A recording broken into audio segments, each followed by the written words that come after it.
Just after a week of DeepSeek from the DeepSeek R1, OpenAI has immediately launched a deep research, an agentic search that uses reason to synthesize large amounts of online information and gather and give us something. It demonstrates its capability to show how we can enhance our research endeavors on a very expert level. It's currently available for Pro users, Plus, and Teams users. Now, it is also being touted as a powerful tool. Now, let's just jump right into it. So, we go on ChatGPT, and straight from the get go, you can see the deep research icon over here. So, it gives detailed insights. If you were going for a regular question, it would just give you one simple answer or an elongated answer. But with deep research, you got to first click on it, it becomes blue. The minute you do that, you're going to see what happens. You click on the enter button, and then it should give you more questions to look at first, and then it's going to do its research. As you can see already, as I just now mentioned, are you looking for a general philosophical perspective, or are you interested in specific ethical framework, utilitarianism, deontology, virtue ethics, and how they address the dilemma? Additionally, do you want real world examples, historical cases, or legal perspectives included? So I would say specific ethical framework and how they address this dilemma. So this, before I click on the enter there, you're going to see one thing, that right before even you start the whole thing, because it's under deep research, it first asks you a follow-up question, and then it's going to go into furthering its search. And then the minute I put this, you're going to see what happens. It's going to immediately come up with another pop, and you're going to see what happens over there. It's like, great, I will explore how different ethical framework addresses the dilemma. And this is what we talk about the deep research. Now, if you have O1 Pro, you would have seen O1 Pro doing a similar thing. But what deep research does is it goes further and beyond. It can sometimes take some time to process, because unlike the previous times of ChatGPT where you just get an answer immediately, here it's more of a thought process, and it takes some time for it to consolidate its answers. Now, compared to deep research, ChatGPT is ideal for real time, exactly. So it's more real time, multimodal conversations for multifaceted domain specific inquiries where depth and detail are critical. Deep research ability to conduct extensive explorations, cite each claims. And we're going to see that once we have our situation here. So you can already see, now if I click on that investigation or the research, you can see it's investigating contractualism. And it already shows us 5 resources, but if we have a look towards on the right of the screen, you can see that it's actually giving us a chain of thought similar to what we see in the DeepSeek, which was not there in the O1 Pro mode. We see activities, which is basically the chain of thought. So you can see an entire thought process. It's going from Reddit to Medium to philosophy stack, and it's going from different places. It's also giving itself correlations and giving itself an understanding, considering the interplay of individuals and collective viewpoints. Okay, let's break it down. And also it's adding more into it. So you're going to read the Wikipedia, considering the utilitarianism, deducing, which is why this specific model of the deep research part is agentic. It is based off of the O3 mini version, which here also, as you can see, as it is being added, and this bar over here does take time. As we've seen here, they mentioned it can take somewhere between 5 to 30 minutes. So 5 to 30 minutes, and it keeps adding its sources. We can clearly see over here. So also another thing to note, when the deep research is happening, let's say if you wanted to add something else, you can see you cannot actually add anything, because it's trying to dig in, and it's trying to really give us the information that we have said. In this case, we are talking about is it morally permissible to prioritize the needs of many over the needs of a few in life-threatening situation? So this was our first question, and now we're really trying to challenge that.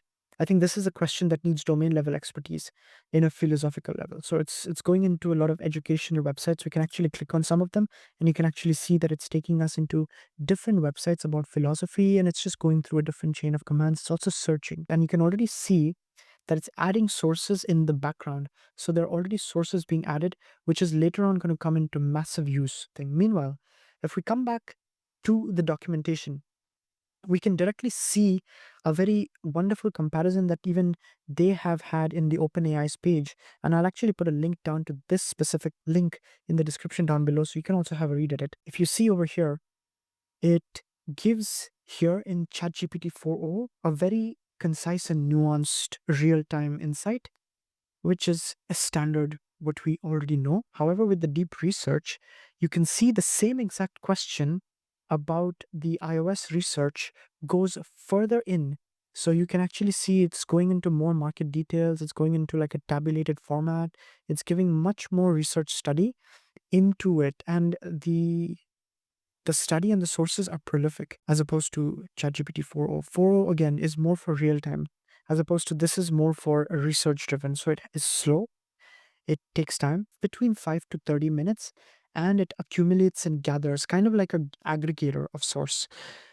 So it takes a bunch of things specifically for your specific questions, or but it's not for basic tasks, because a deep research is only available for the paid users, and it can only be up to 100 queries per month. So we have to use it very, very carefully. If you have any questions that you would like me to check it out, you can please feel free to put it in the comments down below, and I would definitely check it out in the next video. We can again see here that they've also said that how it works.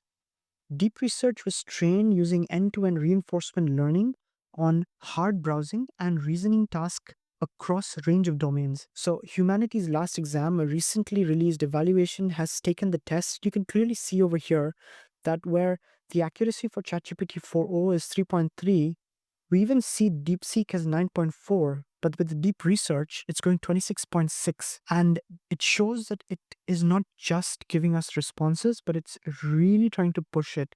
As you can already see here, it's really going above and beyond.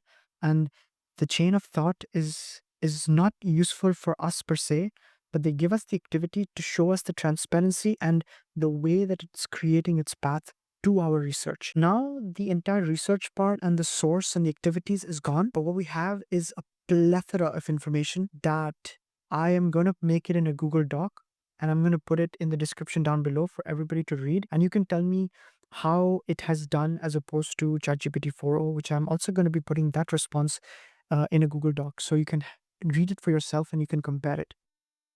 But if you see right over here, if you remember, I told you here is what happens. So when you see the research completed, you can still click on it and you can still get, it used 19 sources, and these are all the required sources that it fetched. And it was able to essentially create a scholarly material as a domain level expert in that specific topic. In this regard, it was a topic of philosophy to an extent. And it also went in a chain of thought that was going through search, it was going through queries, it was going through a thought process, it was going through rationalization, reasoning, cognitive understanding, it was digging through. So it was going through a lot of things, and then it produced this entire an essay kind of, and it's given it in a very beautiful format. The reason why I was talking about the sources earlier is now you can actually see that it actually does in-text citations, and it gives context. So it gives you the approach, so utilitarianism, the outcome, and the greater good. Again, all of these links, I can read it, but you can see that each of these has well insight that has been in text inside. So anybody who does scholarly articles or does journals, they would understand how valuable this kind of insights are. So if you would, let's say, click on this, it'll actually take you to an article, not just a random website, but an article that would have been a study material. So even here, it's taking us to a blog of some kind. And another thing is, you can already see that it highlights a specific part that it actually scraped from and fetched the information from. So that is also really nice. So say, for example, if I went again to this one in Alta Society, you can see it's literally showing me which part of the entire document it was fetching from the information. So that's really something that is really powerful about deep research.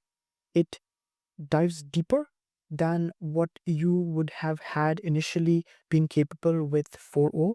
And I think, to be very honest with you, I think it's even pushing it further than O1 Pro. It is also very, very exhaustive. As you can clearly see over here, this is expansive on another level. it goes in a similar pattern based on what we have seen. So it has like an approach setting. It has like its a list of links here, and it's giving in-text citations, it's giving strengths, it's giving connections, inclusions and criticisms, kind of like an essay of a very high level. So that is where you can see it represents a significant advancement in AI assisted research, or as I have said earlier, agentic research. In my last video, which I was talking about, which was the operator, that was a browser based kind of a virtual machine, which was inside and you were able to still control it. Here, you're not able to control it, but you're giving a research responsibility to ChatGPT. I think what is eventually going to happen is we are getting bites of these to eventually what is the ultimate goal of being an AGI, the artificial general intelligence. Do feel free to check out my YouTube channel, because I'm going to be also showing a lot more other contents about this kind of things. With that said, if you like this video, YouTube thinks you might like this video, and you might also like this one over here. You can also check out this playlist. It's about ChatGPT and also about LLMs. You can also check out this one. With that said, I'm going to see you on the next video.